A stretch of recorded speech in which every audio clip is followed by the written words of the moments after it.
অন্তর্বর্তী সরকারের ১০০ দিনে আইন মন্ত্রণালয়ের কার্যক্রম ও পরিকল্পনা নিয়ে মঙ্গলবার সচিবালয়ে সংবাদ সম্মেলনে কথা বলেন আইন উপদেষ্টা।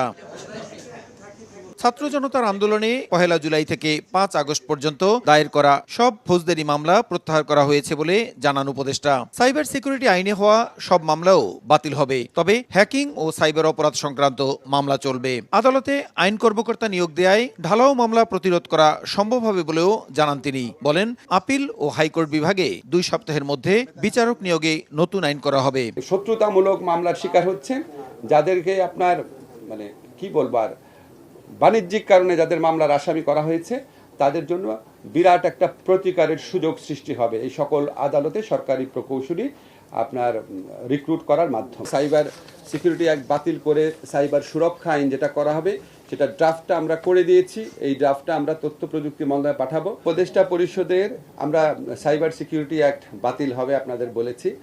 বাতিল হওয়ার সাথে সাথে এই আইনের অধীনে যে সমস্ত স্পিচ অফেন্সের, কথা বলার অপরাধে যেই সমস্ত মামলা হয়েছিল, অভিযোগে যে সমস্ত মামলা হয়েছিল, স্পিচ অফেন্স হয়রানিমূলক ছিল এই মামলাগুলা, সেই মামলাগুলা একসাথে রহিত হয়ে যাবে।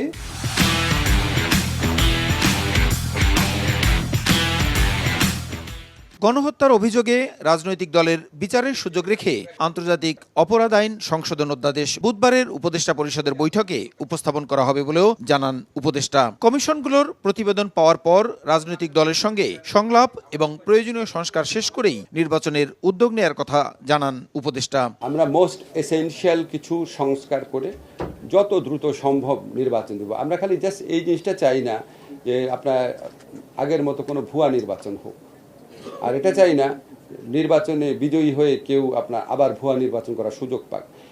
এটা ছাড়া আর কোনো স্বার্থ নাই। আইন মন্ত্রণালয়ের কর্মকর্তা কর্মচারীদের সম্পদের হিসাব সংগ্রহ শেষে যাচাই বাছাই চলছে বলেও জানান আইন উপদেষ্টা।